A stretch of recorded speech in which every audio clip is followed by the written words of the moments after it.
BCom part second के सभी विद्यार्थियों का बहुत बहुत स्वागत। आज हम कंपनी लॉ में एक नए चैप्टर की शुरुआत कर रहे हैं और उसका नाम पार्षद अंतर नियम या आर्टिकल ऑफ एसोसिएशन है। हम पिछले अध्याय में पार्षद सीमा नियम को पढ़ चुके हैं और पार्षद सीमा नियम से तो यही स्पष्ट हुआ था कि प्रत्येक कंपनी को पार्षद सीमा नियम बनाना जरूरी होता है और पार्षद सीमा नियम एक ऐसा प्रलेख है जो कंपनी तथा बाहरी पक्षकारों के साथ संबंधों की व्याख्या करता है और कंपनी के अधिकार क्षेत्र और सीमाओं को निर्धारित करता है।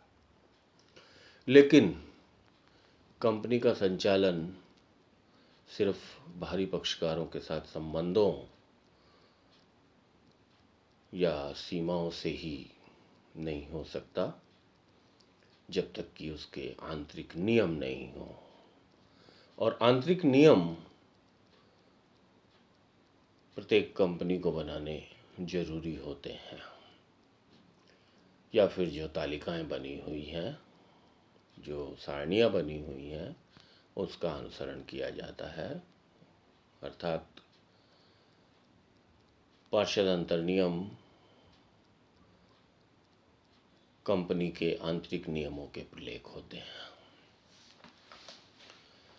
पार्षद अंतर नियम को कंपनी अधिनियम 2013 की धारा 2(5) में परिभाषित किया है और यह कहा है कि अंतर नियमों से तात्पर्य किसी कंपनी के अंतर नियमों से है जिन्हें मूल रूप से बनाया गया है अथवा समय समय पर परिवर्तित किया गया है अथवा किसी पूर्ववर्ती कंपनी अधिनियम के अधीन अथवा इस अधिनियम के अनुसरण में लागू किया गया है।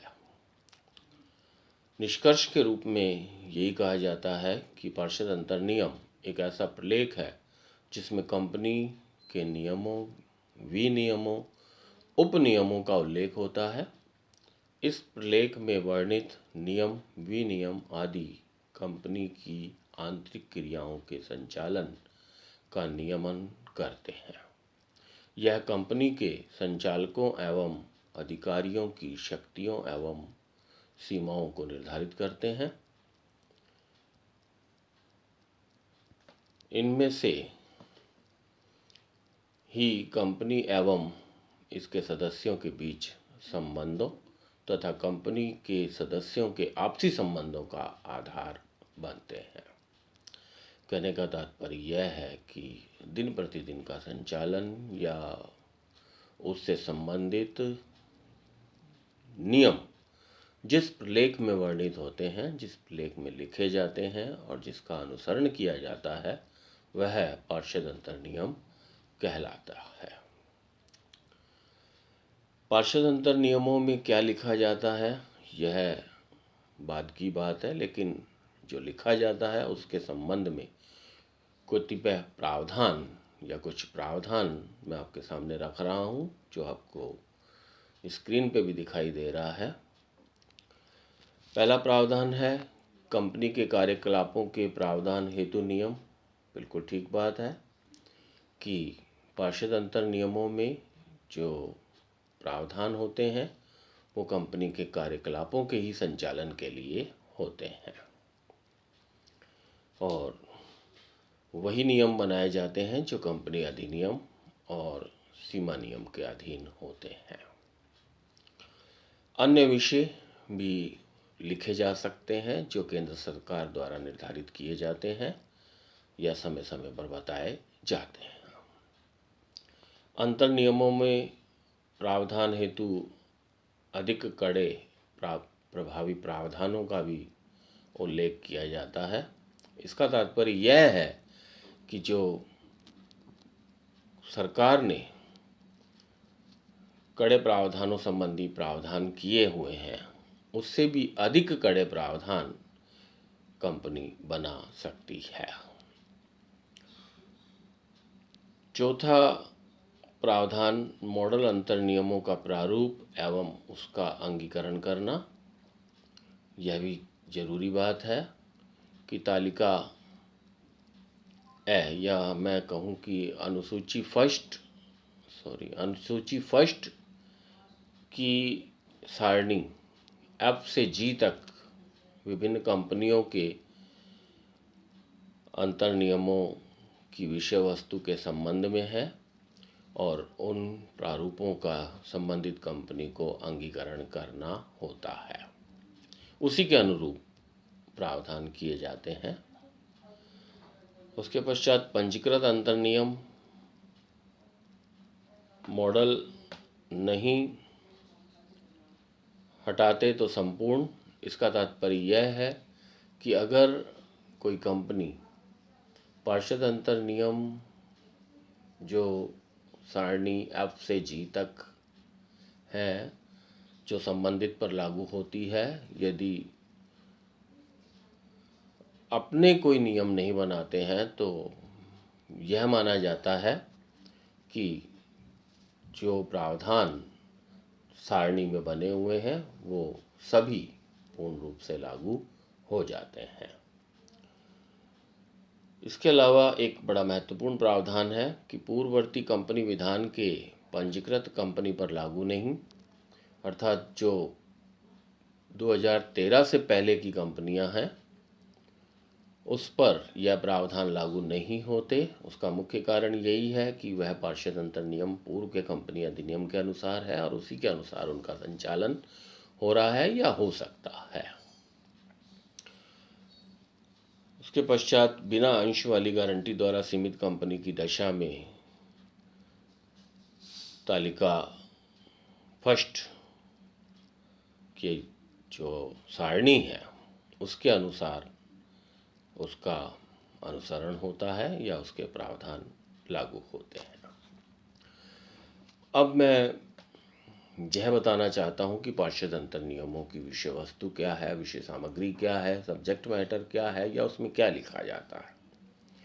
मैं पूर्व में भी चर्चा कर चुका हूं कि अनुसूची फर्स्ट की सारणी एफ से जी तक विभिन्न कंपनियों के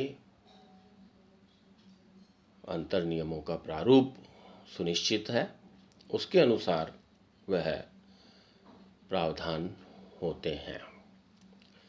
लेकिन यहाँ अध्ययन की दृष्टि से मैं अंशों द्वारा सीमित दायित्व वाली कंपनी की सारणी एफ के कुछ प्रावधानों का जिक्र कर रहा हूँ जो आपको स्क्रीन पर भी दिखाई दे रहे हैं।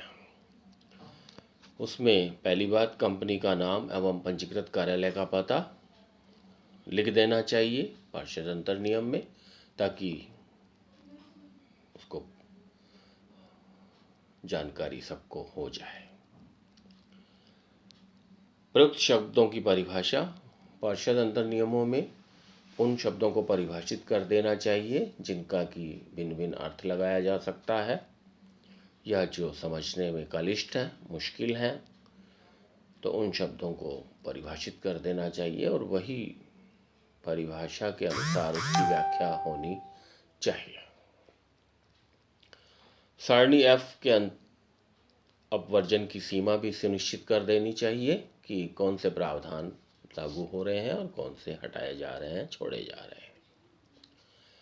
अंश पूंजी का उल्लेख करना चाहिए कि शेयर कैपिटल कौन सी है, समता अंश पूंजी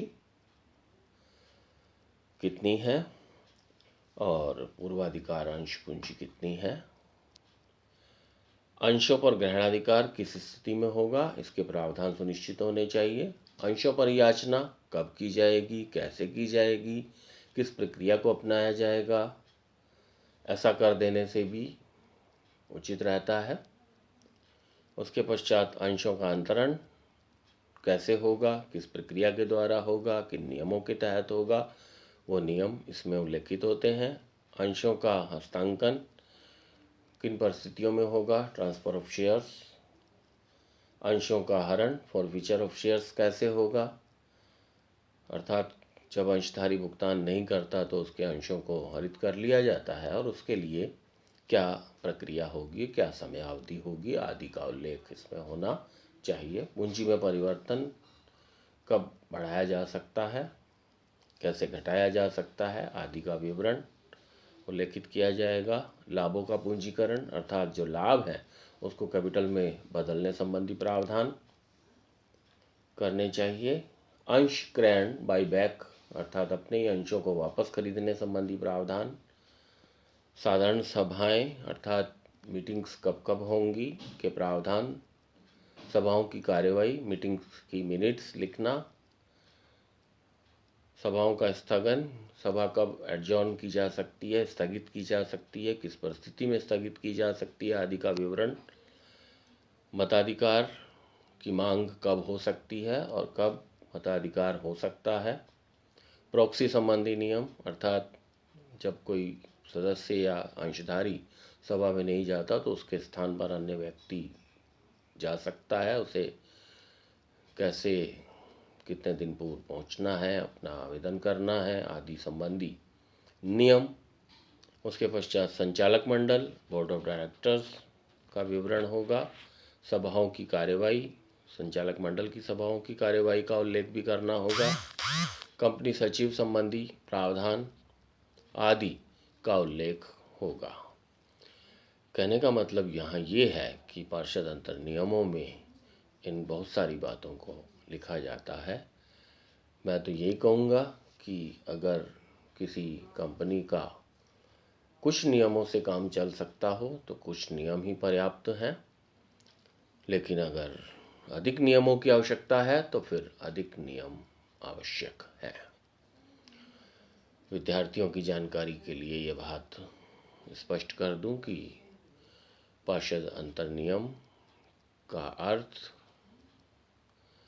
उसकी विषय वस्तु संबंधी प्रावधान और उसकी विषय वस्तु का विवरण आज चर्चा में लिया गया है। शेष अगले व्याख्यान में आपको जानकारी दी जाएगी। विद्यार्थियों से आग्रह है कि पूर्व की भांति उसी बात का अनुसरण करें कि पुस्तक की सहायता से और अधिक विस्तृत रूप से इसको समझते हुए परीक्षा उपयोगी प्रश्न को तैयार करने का प्रयास करें। नमस्कार, धन्यवाद।